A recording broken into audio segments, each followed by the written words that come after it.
And I want to welcome you to this evening's webinar. My name is Tim Cole, and I'm the Executive Director of Waypoint Church Partners. And we serve established churches around the Mid-Atlantic region states of Maryland, Virginia, North and South Carolina. And then we establish new churches in the same region. And so we just completed our 49th project since the year 1990 with a church project that opened on Sunday in Holly Springs, North Carolina. It had 251 people attending and a baptism to end the service. And so if you're a partnering church of ours, we want to thank you for your partnership that helps us plant great new churches all over the region. We've got our next two churches that are planned for next year that are already in the water and getting ready for launch. And so thank you for your partnership over the years. So we'll be hitting 50 and 51 and more here in the near future. We've also got a side of Waypoint. We have a side of Waypoint that serves established churches and leaders. And we love the church and we love church leaders. And we want to come alongside you to help you do your part of the mission that your church has. And so 5 years ago, we started this webinar series, the Waypoint 55, where we talk about ministry related topics in 55 minutes or less. And it's specifically designed for leaders in the church. Even if you're not on staff at a church, it's designed for leaders in the church. And so the webinars each month will be focused on a leader that might be leading your prayer ministry or your safety or security ministry, children's, youth, your missions team, and two of the webinars every year are for elders specifically. And so we're glad that you've joined us tonight, and that's the topic. And before we get started, I want to invite you to see the buttons that are at the bottom of your screen, and one of them says Q&A. And so if during the presentation this evening, you come up with a question that you'd like to ask, go ahead and type it immediately, and it'll come up with a queue over on the side of my screen, and I'll be able to answer it either relatively quickly, live, or at the end of the session, or if not at the end of the session, via email after the session. So go ahead and use that Q&A button to ask questions. We'd love for you to do that. And as always, we want to thank and honor our ministry partner, Mid-Atlantic Christian University, who has been the sponsor of our webinar series since we began 5 years ago. And we are ministry partners in the same region with the same leaders and churches that we serve. And so we're very thankful that they've been a sponsor of our webinar platform since the beginning. They're doing great things. Just launched a new year of ministry at the university, and their new Alley Good Commons building has just reopened after construction. And so good things are happening there, and we hope that you check them out. And so I do want to share a screen here and let you know we have a YouTube channel, and this session will be posted there here in the next couple of days. But on the YouTube channel, we've got all of the webinars that we've done over the last 5 years posted there, and you can get them in one long list, but also in playlists that are organized by category. And so all the ones for elders in specific, for example, are all in one playlist. And so there's 8 or 10 of them in there. So last month, the webinar that we did was 7 things not to do on a short-term mission trip. And so we got missionaries to tell us, 3 different missionaries tell us the things that they've experienced from mission trips that came to them on the mission field. And there's a lot to learn there. And so the most recent elder one that we had was back in February about effective elder retreats. How do you have an elder retreat that's really meaningful for your elders? And so if you're an elder listening tonight live, or even on our YouTube channel later, I want to let you know that that one's there, along with other great resources that you can connect to about having a really strong, healthy eldership, because there is no better predictor for the long-term health of a church than a strong eldership. There are other things that might be predictive of short-term success of the church over the next few years or ministry season. But for the long-term health of the church, you've got to have healthy elders. And so there's some great stuff there as well.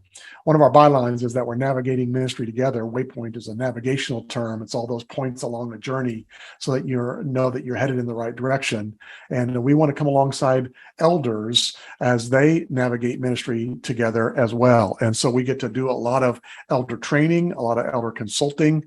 And then in the last 6 years, we have started a new service to churches, helping them through the hiring process. And so over the last 6 years, we've helped about a dozen churches in Virginia, Maryland, North Carolina, even in Tennessee, on a contracted basis to help them hire well, to have a plan and then execute that plan to hire well. We've discovered that for most churches, when they lose their senior minister in particular, most of the churches that we've helped has been a preaching minister that we're helping them to search for. But we discovered that most churches are not good hirers for a couple of reasons on either end of the scale. One is the guy's been there a long time, and so they're out of practice on having a plan on how to hire because it's been so long since they've had to do it. Or they've hired many ministers recently, which is indicative in and of itself that they haven't been hiring well. And so either way, it's good to have a solid plan on how you're going to hire well, because there's no more critical juncture probably in the history of your church is that moment the baton is passed from one senior minister to the next, one preaching minister, or even other hires on staff. What a critical juncture when the staff changes by having a new person on staff. And so having a plan for hiring is really important. And so I'm going to go through some of the things that I've learned, that we've learned over the last 6 years with these churches that we've helped, that we think might be helpful to you. And so if you've got questions along the way, hit the Q&A button, and we'll try and answer those as well. And so I've got some slides that I want to share with you that kind of give some of the highlights, the big picture items that I think will be really meaningful to you if and when you're looking to hire a senior minister. Now, for the other webinars that are on our YouTube channel in those playlists, we are hoping and relying on you to recommend those or forward those, share those with the people in your sphere of influence, the people at your church that lead those specific ministries. If you have a prayer team ministry, or if you don't have one and have someone that needs to start one, actually the last one we just did is how you get one started and do it well. Or your missions committee chairperson, or your safety and security team lead, any of those, that we hope that you'll share those, share the links to those with your leaders so that they can be equipped to do the best job at your church. But for this one, if your church is not currently looking, we hope that you would share this when you have friends who are at a church, maybe down the road, across town or across state or across the country, who are just starting to wrap their minds around what's it going to mean to get ready to hire well. And you just got to get going fairly quickly with a plan and execute that plan, and not kind of spin your wheels for a while, even getting ready. So I'm going to share these lessons that we've learned, and hope they're useful to you and to the people that you would share these principles with. And so the first wise hiring strategy that I would say is to attack the prep work. And the word attack there is really important, that you got to go after it as soon as you find out that you're going to be needing to replace your preaching minister, or it could be someone else on staff. Sometimes you will know in advance. Sometimes you find out very quickly, abruptly. But either way, there's some prep work that has to happen before you submit a posting publicly and then start receiving inquiries about your church and then going through the vetting process. I have seen many churches actually go through that process very well, but they really drag their feet on those steps that get them ready to begin their search process. And so some of those steps are really important, that you just knock them out within the next couple of weeks. You've got to knock that out. So one of those would be is that the first thing that you need to do is to check your bylaws. And it may be that no one knows where your church bylaws are. They've been in a filing cabinet for the last 20 years, but you've got to check your bylaws so that you follow the rules that you've told your church and even the government, if you're an incorporated church in your particular state, that you're going to have consistent enforcement of the way that you said you would run your church. And so you've got to remember what your own governing rules say in the way that you're going to hire. And so that may be that there's going to be, at the end of the whole process, a congregational vote that requires so much of a percentage of the vote. It may be an elder decision that is presented to the congregation for affirmation. There may be other processes in play. And so you need to see what that is. And there have been churches, and one in particular that we helped through their hiring process a couple of years ago, that kind of delayed their search process just a little bit to redo their bylaws, because they pulled them up. And as they pulled them up, they realized our bylaws are really not helping us move forward. And we are not consistently enforcing what they say because they're so poorly written or poorly constructed. And so we need to bring them up to date. And so that's a whole nother service that Waypoint or others would be able to help you through, is to get your bylaws in a condition that helps you move your church forward, or does at least give you handcuffs in the way that you need to organize your search process and other areas of the church. So the first part of attacking your prep work is to just make sure your bylaws are in good condition, and even what you might need to do to amend them or rewrite them. But if they're in good shape, then you need to just make sure you follow them for what is prescribed. And so that's the first part of that. Another thing that I would really recommend, and this will take a little bit of time, and you've got some time on this, it's not within a day or two, but to review your compensation package. And a lot of churches their starting point will be, and understandably, will be what were we paying the last guy? And so that's their starting point. But I have discovered, by helping several churches through the hiring process, that number is typically lower than it needs to be. And I think it's because the church has been giving raises to their staff, but often those raises have not been equal to the cost of living or inflation over the years. And if the staff person has been there many years, 10 or 12 years, they might have gotten a percentage or two raise, or some years and tight years, no raise. And so over a several year window of time, their pay package starts to lag behind what the market would bear on a larger scale. And so it's really important that you look at your compensation package and not just kind of say, well, this is what we were doing, and so that we've got to do the exact same amount with the next guy. And a lot of churches will actually try and think, well, we can save money because the next guy won't have the same amount of tenure as our last guy did. And so we were paying this, and then we're going to think about paying even 10% or 20% less than that. But you might be surprised when you look at some comparable scenarios of what other guys of churches of similar size and type in similar aged churches or towns, similar amount of tenure that he has in ministry in general. You might be surprised when you can find a comparable scenario. You can find churches that are on significantly different pay scales just because of the part of the country that they're in or the size of their church and things like that. But when you find comparable numbers, you might be surprised that you need to increase your compensation package.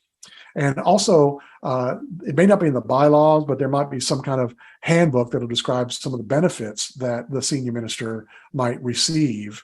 And you need to review those as well, because we are in what I would call a buyer's market. There are more churches looking for good preachers than there are good preachers out there looking. And so some of the benefits that you prescribe, you can't skimp on those if you want to be competitive with other churches that they might be talking with or inquiring about, and comparing the packages that you'll give them. I was just talking this week with a church that was in a hiring process, and a really good qualified candidate was talking to a church, but discovered that when he started, if he started there, he would receive 2 weeks of vacation after 12 months of employment. And in this market today, that is going to be a lower number than practically any other church he would apply to. And so you need to look not only at the kind of the number, but also all the parts of the perks that go along with that, particularly vacation and paid days off and holidays and things like that, to make sure that it's consistent with what is normal today versus what it might have been normal 20 years ago, or some handbooks, employee handbooks, were written 30 years ago or 50 years ago, and they've never been updated. And so you need to review that as well in your prep work. The other thing that you'll need to do pretty quickly is to recruit a good team to do the search.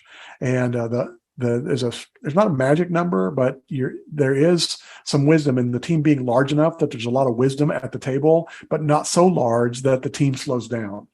Because the process is going to take many months in and of itself, even if you do things very well on time and efficiently. And so if you have 12 or 15 people on the team, it's going to be difficult to keep things moving forward. But if you only have 2 or 3 people on the team, I think the wisdom and the perspective is going to be a little bit too limited. And so I like seeing teams of 5 to 7 or 8 people, but 5, 6, 7, 8 is kind of a good number. And so you've got to recruit them, and then explain to them what their role is going to be, what their role is not going to be, and so that's part of the prep work. Another part, I'm going to share the next thing that's included in the prep work, but it's one of the major things is to create a compelling ministry position posting. And so that is a description of your church and why a guy would want to inquire and even apply to your church. And by apply, you are going to want to have some kind of application process for the guy to say, I'm interested. And resumes may be okay. I personally like a questionnaire that's a resume plus that asks them some more things. And by giving everybody the questionnaire, they'll all be in the same format. When you get resumes, they're all in different formats. And so they're hard to look at apples to oranges as far as the way they're organized. And by asking a questionnaire where the first 12 questions are all the things that you're looking for in a resume, but then the next 8 or 10 questions are follow-on questions that might be more suited for what you would typically get in the first phone interview. You can ask some of those questions in a questionnaire. And so it kind of speeds up the process because you've already got that. Those questions would be things like, so tell us how you came to faith.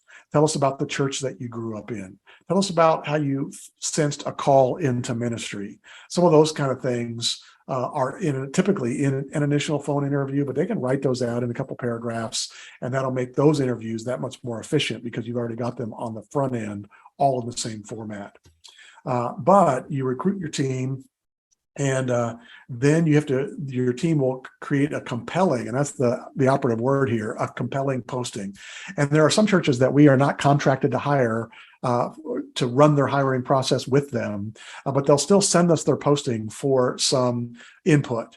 And I'm glad they do that. And if you're ever in a hiring situation at your church, and we can at least just read your posting before you would post it online in some of the places, the ministry posting sites, we'd love to give you some honest feedback about that with a view towards, if I'm a minister looking for a church, would your posting interest me? And I've seen some ones that within a few sentences, I'm already telling myself I would never apply to that church. And so getting some outside perspective, even some people that won't be on your search team but are in your church, some ladies or some people that make sure your grammar is good. And so get your grammar Nazi at your church to read it, to make sure all the tenses are right. There's no spelling errors or whatever. But in a buyer's market, and by that I mean there's more churches looking than good preachers out there. This is a sales job. You are not trying to do this to filter out people. You're trying to get as many good candidates interested in your church. And so a lot of the postings will be about getting into the weeds of what the church is about. But I think most pastors know what a good church does. And but you need to sell your community and the history of your church, or the strength of your church, the schools, the sports teams, or the other features, the historical nature of the area that's very interesting if you're around some particular place. And when I'm advising church leaders about their posting, I will often say this posting is more for the preacher's wife than for the preacher.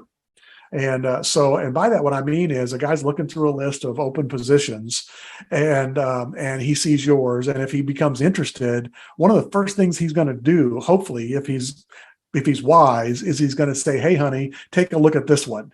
And so she's going to read it. And if she gets interested in your church posting, then you've got something to work with. And so if they've got kids, if you can say we've got the best schools in the county, or if they've got, if you've got a great university nearby that provides a lot of college atmosphere and college prospects, even for your church, or you can pick all the different kind of things that you would want. But that posting needs to be more of a sales job than a description of, here's the way our church operates. We've got this and this, and the things. They'll find that out. But that attitude of selling your church and your community, your area to your potential candidates is pretty important. One thing that I don't think I've got a slide for this. Let me see what the next one is. Nope. Well, I guess we could include in this, because the last thing that I'll often advise churches to do in the prep work, and this has to happen relatively quickly, is to create a short video that shows your church rather than tells them about your church. There's that old adage that a picture is worth 1,000 words, and so a video has got to be worth 1,000,000 words, right? Because there's all those frames, and so about a 4-minute video. Fairly well produced. And if you don't have the people in your church that can do it, you can find people that can do it. It's worth the investment. Some of the money that you'll be saving on salary next month, you can invest in this little 4-minute video that lets them see your worship in action, see kids down in the children's area having a good time at their activity tables. They can see your youth group. They can see your church softball team. They can see a big fun event in your fellowship hall, or an outreach event that you've done recently. Often you'll have footage from some things around the church or outreach events, old footage from somewhere. You can grab little snippets of those and then kind of tell the story of your church. And one trick about this is to think about it. Let's use this after we use it for our search. And so I've seen some of these where it says, "Hello, candidate, we want to introduce you to our church." And they're well done. And so they even walk you around the building and introduce you to a couple people. And there can be music and graphics put on the front and the back and done fairly well. But there's been other churches that have used this to be an intro video to the church that they can put on their website, or they can pin it to the top of their Facebook page. And I don't know if you know what pinning is, but that means it's stuck at the top. No matter, every time you go to it, that's the first thing people will see, will be that "Welcome to our church" video.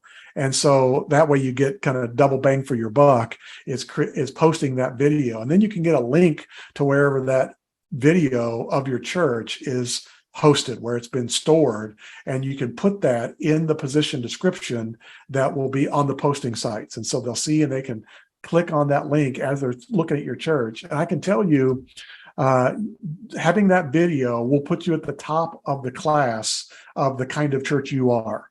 And there's always a bigger, better church than yours, no matter what size you are. But whatever class of church your church happens to land, by having a well done video that introduces people and it's not a dry, empty building. They're seeing friendly faces and smiles, hugs in the lobby, all those kind of things that give people, "Oh, I see a caring community of faith here, and I might want to be a part of that." That'll set you apart even from other churches that might be even better than yours. And I hate to say that, but they don't put that in their posting. And by seeing yours, well, they think, "Wow, that's a church that I want to apply to." And so that's one of the part of the prep work, if you can get it done on time. There's actually been a couple, 3 churches that have gotten to work on that, and it took them a little time to do it. And so it wasn't in their posting, but every person that inquired about the church and sent me an email, because I was the search team assistant, when they sent me an email about the church, I said, "Hey, thanks for inquiring about the church. Here's the questionnaire that they're having all the candidates fill out. And here's a link that shows you their church." And so even though it took them a couple of weeks longer to complete it, they were able to get that done, and all the candidates were able to see the church. And it actually helped start the conversation about what this church is like, because it's not a complete blind date at this stage, because they've at least seen you. Now, most candidates, as soon as they look at your church, they're going to go online and see one of your recorded services on Facebook or on your website to see, but usually that's just the stage. And so that's just one element of your church. And you don't need to feature that on this video a whole lot. It needs to be there, but they're going to see that on those other videos. They need to see your people in action. And so that's what I would feature more, and tell the story. If there's a great, compelling story about your church, you can tell that as well. So that's part of the technology that you can use to your advantage and to get to the head of the class. But some other technology that you can use is something that all of us had to get used to during COVID was Zoom or other interfaces like that, video interfaces. This is a Zoom interface that we have for our webinar platform. But I would suggest using Zoom to do a lot of your interviewing from a distance. and you can record them. You can press record, and so you can do multiple interviews in the same afternoon or evening. When I'm contracted to help a church, often I will do some of the interviewing for them so that they have the same person asking the same question to all the candidates. And so I'll have a list of a different kind of interview. I've got 3 different kind of interviews. And then once they get down to they've gone through the inquiry process and they've whittled that all down to the 3 or 4, 5, 6 people that they want to continue really talking to, then I'll schedule an afternoon and do them one after another. And you get a link then that I can email to the search team. Here's your 4 guys interviews that I did this afternoon. And that's just really efficient. And then people can watch those on their time. They can watch them when they're going to bed, getting up in the morning while they're driving to work. You can play that on your phone in your car. Not that you're going to watch it, but you can listen to it. And so it's really efficient in this day and age to use technology to your advantage in that way. You can also use technology with a Google Drive to where you can store all of your folders digitally so that there's not paper copies of everything that need to be copied and handed out all the time. You might need to, if you do this, you might need to orient some people on your search team that aren't familiar with digital drives online. But you're going to say, anytime you want to see something about our search, click on this link and you'll see all the folders for all the stuff that we're gathering from our candidates, whether it's the links to them, the videos of them preaching, or the questionnaire that they filled out, or the links to their theological interview, or the links to their behavioral interview. And by behavioral interview, that's an interview that asks them about how they've done ministry. Because any good candidate's going to tell you how they'd like to do ministry if they're worth their salt. But if you ask them about how they've been doing ministry, it's a much better predictor of future behavior as recent past behavior. So you can ask them questions. Well, I've got a list of 10 questions that I'll ask candidates about how they've been doing ministry. And that's not the only part of it's the whole composite that you do that, but those will all be in folders within a Google Drive or some other online folder like Dropbox or something else. But you got to make sure that everybody on your search team is comfortable using those, or you might have to show them a little orientation on how they do that. Somebody hit a question mark here. Just a second, let me pull that up. All right. So that's a question I may answer privately, but thanks for hitting the Q&A. And it just reminds me that for anybody that's on the webinar tonight, if you've got a question, whether it's a one specifically for your church or one that is one that's general that I can answer for everybody, go ahead and hit the Q&A and ask that question, and I'll try to either address it now at the end of our webinar or after the fact via email. So thanks for typing that in there. So let me get back to sharing the screen here, and we'll go on to the next principle that we've learned. And this one is to create and execute a plan for prayer and fasting. And so this is typically not one of the things that's in your hiring process plan immediately, but it's so critical at this moment that you're inviting God to be fully involved in the process, giving you wisdom. If you think about the book of James, that talks about earthly wisdom and godly wisdom, and your 5 people or 7 people, however many are on your search team, are going to have earthly wisdom, but you're going to be praying for godly wisdom. And the book of James says, pray for wisdom, and God likes to give it. And so you're praying for godly wisdom through this process. And so there's a variety of ways that this can be fleshed out. But number one, there's many churches that the elders or the search team have never really united in a targeted, focused fasting event for something specific. And so this would be a great opportunity just to fast for something together as a team for the first time. And fasting is often thought of as a very individualized and individual spiritual discipline. But I believe it's also a spiritual discipline for groups and teams as they are united, fasting together for something that they're beseeching God to be a part of in a very significant way. That the unity that's created by fasting together is really key. And so you can be fasting in general. We're going to fast, every Friday during the search process, or the first Friday of every month. We're going to be fasting in advance of the days that we bring them in and interview them. So they're going to, he and the candidate or the candidate and his wife are going to arrive, on Friday, Saturday. So on Thursday, we're going to be fasting for that weekend. And you might invite other people in your church to also fast, that are your prayer warriors, and say, we're going to be fasting on Thursday for the time that we have with this couple Friday, Saturday, Sunday. Would you join us in that fast? And then prayers, and I would advise having a prayer champion just for the search process, and that they would be praying, but inviting other people to pray, and communicating how the prayers need to be working and where you're at in the process. And if you remember in Acts chapter 6, which is the first description of church leadership, Acts chapter 6 tells the story of the widows in the first church in Jerusalem, half of which, or some group of them, were not being treated as well as others. The Greek widows were not being treated as well as the Jewish widows, and in the food pantry. And so they brought it to the church leaders, and the leaders said, "We've got a problem. We need to fix it." And what they did was they delegated that away, which that's a lesson in and of itself. Is they didn't fix the problem; they delegated the problem to godly people who could fix the problem. And and I don't think it's an accident that that's the first picture of church leadership in the book of Acts. Acts chapter 2 is Pentecost, and then just a couple pages later, we see this episode of the first thing happening in the church. And the way they fixed it was they delegated it to people who could fix it. But the reason they did that, they said, is that so that we can stay focused on two things: prayer and ministry of the word.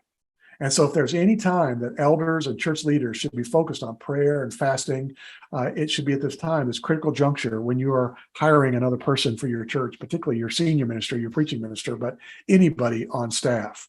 And so create a plan, and don't just kind of do it randomly through the process, hoping everybody kind of does it. Is in the prep work, say, this is how we're going to be praying during this process. That's going to take us. If you do it in less than 3 months, you've probably rushed it. If you've gone longer than 6 months, you've run into some snags. But it's going to be 5, 6, 7, 8, 9 months to do a search process well, efficiently, without hurrying, and without dragging. And so you're going to have time to really bathe this whole process in prayer. All right, so that's the next lesson or principle that we would say, and this gets into this next one that I just already kind of hinted at, is delegate some of the work. And I say that I have found that there's many churches that their bylaws say that the elders are the search team, and I don't think that's a horrible decision. But I think some of this process can be delegated, and it goes back to that principle in Acts chapter 6, where this challenge came to the church, and the elders said, "Okay, we got to fix this, so we're going to delegate this to some godly people who can do it, so that we can stay focused on what we're supposed to do." And the churches where the elders are the search team, which I don't think is a bad thing, but now the elders are trying to do all the work of eldering a church that doesn't have a preacher, which means there's going to be extra stuff for them to do in and of itself, and run a search process. And I strongly advise getting a search team together that has some really godly people that will make wise decisions, that aren't elders. And you can have an elder who's the chairman of the search committee, or you can stack it with a couple of elders, and they will report back to the elders periodically on how things are going. But the process early on, the first at least the first half of the process, you're really trying to weed out all the people that you don't want to continue to talk to. And then you get to a process where the search team, really their role, in my opinion, is to present to the elders the 2 or 3 or 4 candidates that they really think the elders fit what the elders are going to be looking for. And so the elders don't have to do that. Then they can consider those 2 or 3 or 4, or here's the one we think is your first one to go after. And then the elders can do that part. And I don't think it should be delegated completely away. That oversight for a church, is there any bigger decision the elders will ever make than the hiring of a senior minister? So I've seen some churches where the search team kind of makes the final process to present to the church for a vote. And I believe it needs to go through the elders, but a lot of it can be delegated away. And so you need to get a chairman of the search team, but the chairman of the search team, and it does not have to be that overt type A leader like you'd be searching. It needs to be an organized person that's going to organize these folders that's going to keep people on task. When I send like the list of here's the 4 videos that I just recorded with all your candidates, 1 video from 4 candidates, they need to say, okay, folks, here's these 4 things. They're going to forward that to the team, and they all need to be viewed by next Saturday. Or, so they're keeping the process going. So it's that kind of person. That's your organized person that might not be the chairman of your elders, but they'd be great at being the chairman of the search team. And the chairman doesn't give them any extra voting power or authority. They're a chairperson because they're the one that's going to keep the process going. Because I can tell you, every time, even when you try to keep it moving, it will drag on at the end. And you'll lose an extra month or 6 weeks or 2 months or 3 months on the back end because of inefficiencies in the middle. And your people will suffer through that season of not having that hired completed. And so but it won't be, you won't add 2 months all at one time. It's a week here and a week here and 2 weeks there. And all of a sudden this 6-month process had become 9 months. And so delegate some of these tasks away so that you can keep the process rolling, and so that the elders can stay in their lane of overseeing the ministry of the church at such a critical juncture when there's not a senior minister or other staff person that ought to be doing that. And and if you have questions about what that can look like, I'd love to have a conversation with you, whether you're online live tonight or whether you're viewing this on our YouTube channel, to help you hire well, because we love churches and we want them to succeed and thrive and move forward. And so hiring well is such a critical moment for your church. If there's any way we can help you do that, we'd love to. All right, let me share the screen for the next one here. So delegate some of the work. But then the one thing I would think that you must do is that you've got to thoroughly work through the theology vetting process. And this is a little bit tricky because elders sometimes aren't exactly sure what are all the theological things that we need to check on in the first place. And so that's a great question. And so one way that I would put it would be kind of worst case scenario. If you hire one of these candidates, a year later, if he's up in the pulpit and starts preaching about fill in the blank that surprises you, what are the topics that could cause a rift in your church if his position on some theological position were different than what you think the profile or the theological grid of your church is? And you can make a list of those and make sure you ask about those. One of the things that I have seen happen, and I've participated a couple of times in, at least 2 times, maybe more, is to do a little coaching on theology for the elders, is so that they can decide, that's where we are on that position. Here's where churches land and why on this theological conversation, but our church historically lands here. And so that they've got confidence that they're going to be able to ask the right questions. And so you may need to receive some theological coaching on those things so that you can interview well. And I can tell you there are lots of Christian workers, whether they're your local Bible college professor or your local theologian, who would love to come. I mean, they would relish in the opportunity to come and cover that with your elders, so that you ask the right questions and don't leave out some of the questions that need to be asked so that you're not surprised later. And so now that I personally believe that this is the part that the elders don't delegate, because remember that they said our lane in Acts chapter 6 is prayer and ministry of the word. And so theology, the ministry of the word, is the elders' role. And so this is the critical juncture. And one thing I would do is make sure you define for yourself what is our church's theological grid. And you need to define that before you start receiving inquiries and getting resumes. And here's why. This has happened multiple times already, is if you don't define for yourself, this is our church, and your grid might be this big or it might be this big, it doesn't matter. It's your grid. But you have to define what your theological grid is. And because you will receive, someone in your church will have a brother-in-law from a different denomination in a different, they're in Texas and they're at this church and they're looking, and can I send their resume? And almost always someone in the church is going to say, oh yeah, go ahead and send it. And without fail, there's one of them where the guy is really a strong candidate, but his theology is not a good fit for the church. And man, it creates some very difficult conversations about why can we not accept that resume, or why you're not going to consider him because of that. And so you have to have those conversations on the front end. And so that's why the first principle was to attack the prep work, is you've got to decide on the front end, what's our theological grid, and how tightly are we going to hold to that. And some churches hold to it very tightly, some more loosely. On this one, I personally don't believe close enough is close enough.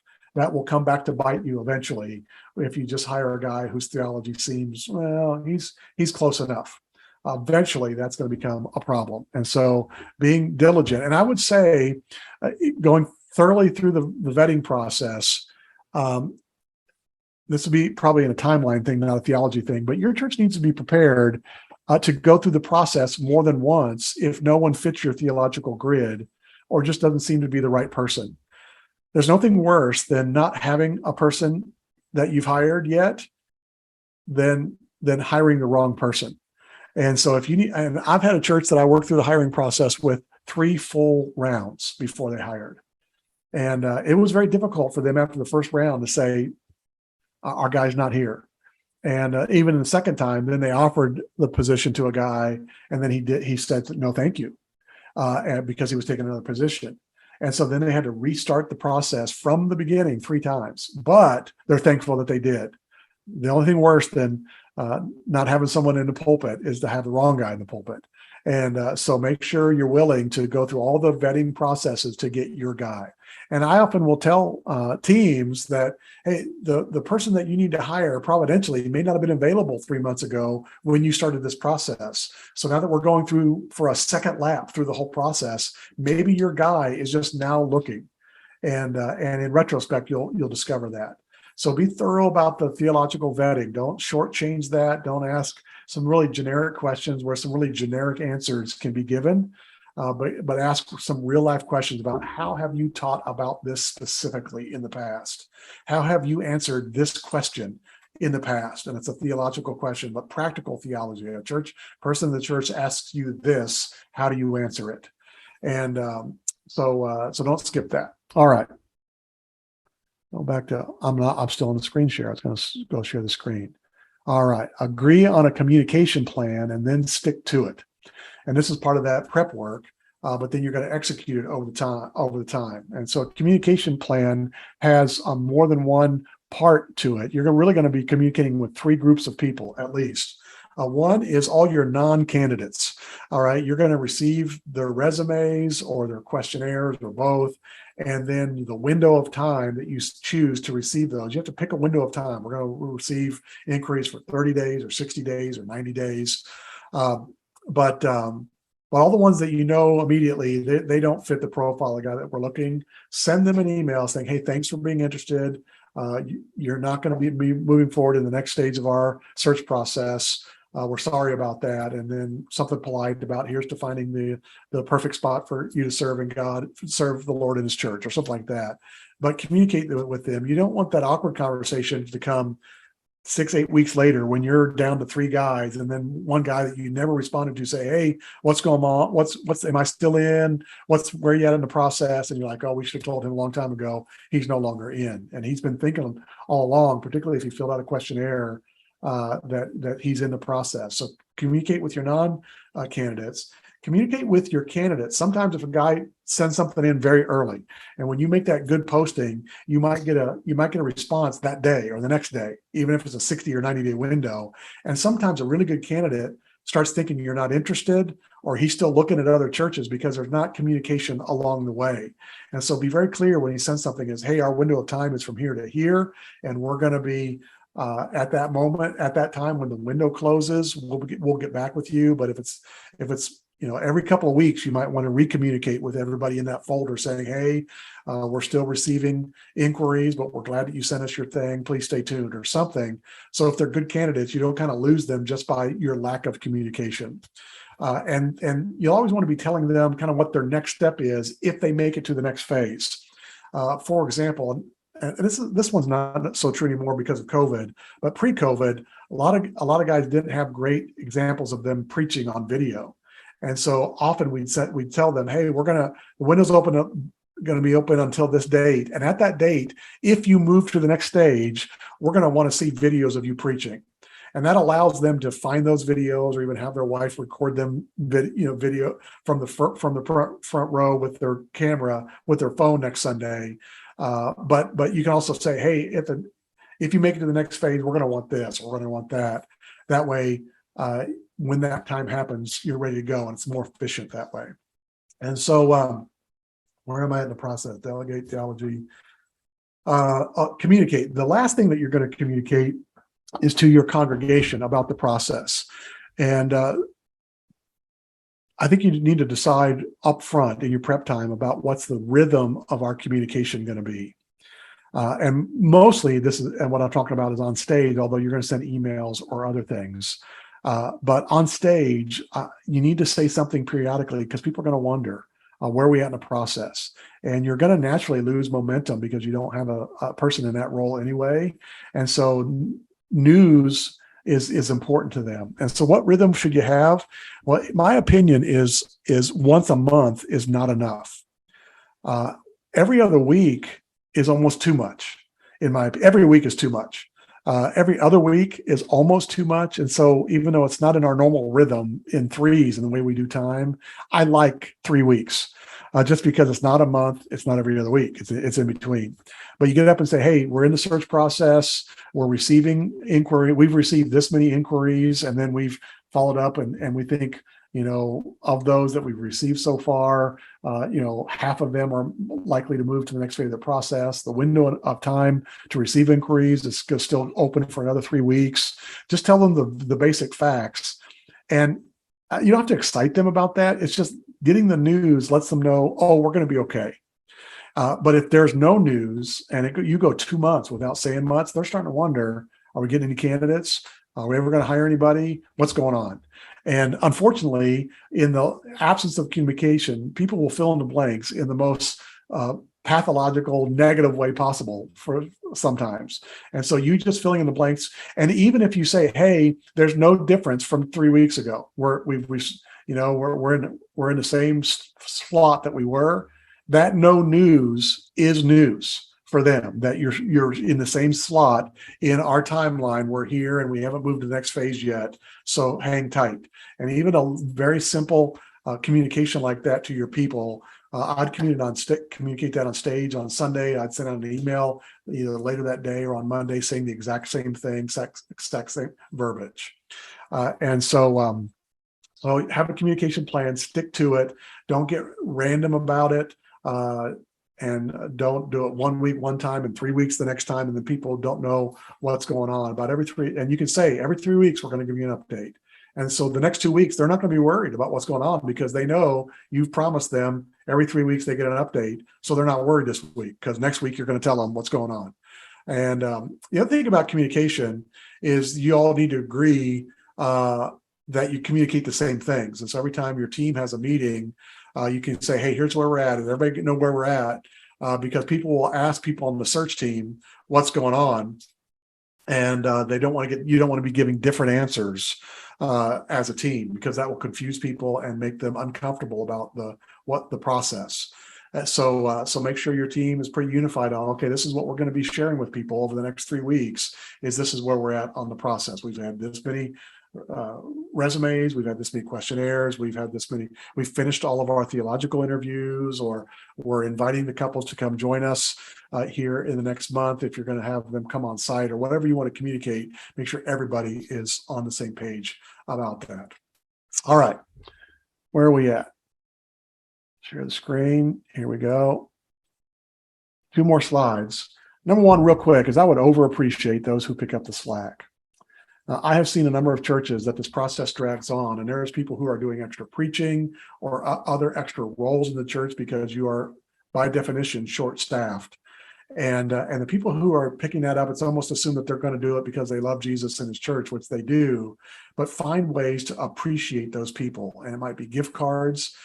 For staff people, it might be an extra bonus at Christmas, something that says, hey, this was a difficult 3, 6, 9 month season, and we recognize that, we saw that, we appreciate that. Discover what their love language is and give them a gift that's consistent with their love language. And so don't skimp on that one. What's the last one I've got? The other thing I'd say is consider enlisting outside help. And that would be, there's some great groups that will help you. I'm biased because if you know Waypoint, we serve exclusively Christian churches within the Restoration movement. And so there are groups out there that serve any church interdenominationally, and they do a great job. So you might invite them. That are hiring companies that help you hire well and help you stay on task and post well and process well, interview well. But there's also some great groups within the Restoration movement. Center for Church Leadership, I know, has started doing this very recently, and know the gentleman that kind of heads that up. You do a great job. The guys at E2 Effective Elders, this is an elder workshop, and we've had the guys from E2 Effective Elders do at least 3, if not 4 of our elder webinars that you'll see in the playlist on our YouTube channel. But they are helping churches to hire well.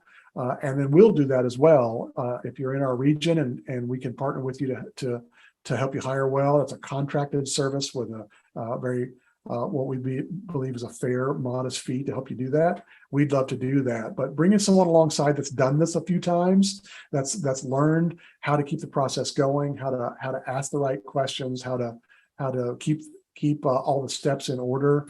You know, how to help that person who's going to be your chairman, who's the organized one, who's going to have a spreadsheet and the folders and keeping all that going.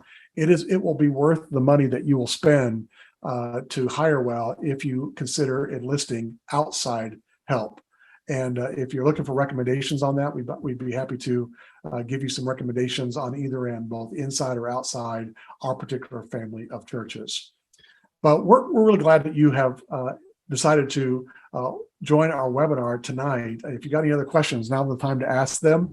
And we hope that you join lots of our webinars. You can look at those playlists. We rely on you to recommend those to other people at your church. We'd like to invite you to forward and listen to our podcast that has more than 1,100 downloads just this summer. I'm assuming you didn't hear that. We will try and keep the microphone on for our podcasts and our webinar in the future. We hope that you join our webinar. Our webinars coming up here in the future. One coming up very soon for how to get really serious about disciple making in your church, and we've got other ones in our playlist for that. So thanks for joining us this evening, and we hope we see you in future webinars like this one. Have a great night.